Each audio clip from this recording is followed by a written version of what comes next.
2,000 years ago, Roman engineers moved 300 million gallons of water every single day. They pushed it across deep valleys, through solid mountains, and even up steep inclines without a single motorized pump. The city of Rome was built on defensible hills, but that elevation made water delivery difficult. The local Tiber River was heavily polluted. 1 million citizens lived next to a waterway choked with algae and waste, unusable for drinking. Without importing fresh water from mountain springs, a city of that size reaches a breaking point. Diseases spread through stagnant wells, fires burn unchecked, and the population eventually flees. To survive, the Romans had to design a system that could force water across dozens of miles of varied terrain, using nothing but physics. The entire system relied on a single geometric requirement, the sacred gradient. For water to flow reliably, the channel must drop exactly 1 foot for every 300 feet of length. It is an angle so shallow it is invisible to the naked eye. Over a 60-mile route, that microscopic angle accumulates into hundreds of feet of total drop, keeping the water in a state of perpetual falling. To maintain this precision, surveyors used a tool called the chorobates, a 20-foot wooden beam with plumb lines and a carved water channel used for leveling. Sighting along this beam, they detected variations of less than an inch over hundreds of feet. Calculating this perfect line was difficult, but holding it steady across miles of jagged landscape is where the engineering became complex. The mathematical gradient is rigid and unforgiving, but the natural landscape is jagged. Engineers had to force the geography to match their calculations.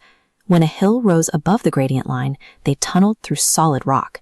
Work crews carved from both sides of a mountain, digging for miles until they met in the middle with inch-perfect accuracy. When the ground dropped below the line, they built up. Massive stone arcades, like the Pont du Gard in France, carried the water across wide river valleys.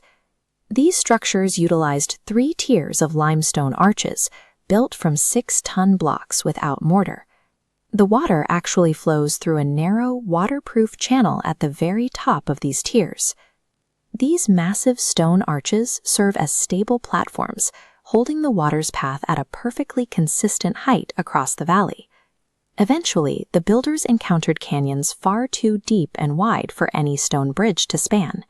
In these gaps, they used an inverted siphon. The gentle gradient hits the canyon, and water plunges down sealed lead pipes.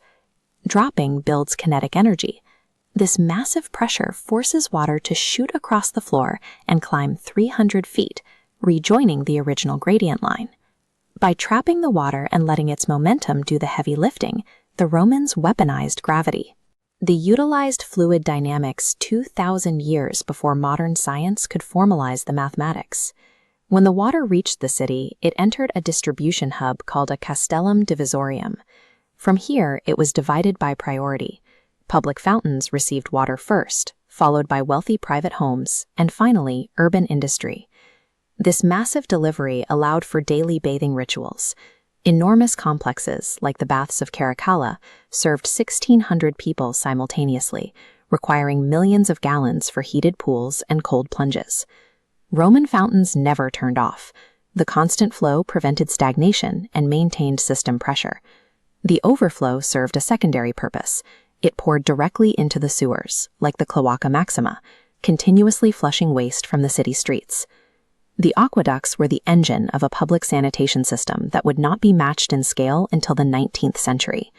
These structures survived because of the aquarari, a dedicated permanent workforce.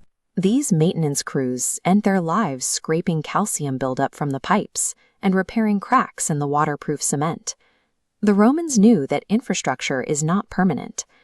Today, we often assume these systems are self-sustaining, but neglect leads to rapid failure, as seen in modern cities facing severe water contamination.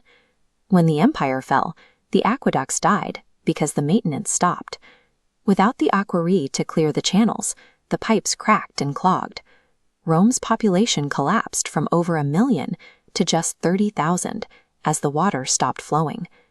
The Roman aqueducts prove that infrastructure is an act of will. Building for eternity requires more than brilliant geometry. It requires endless, vigilant upkeep.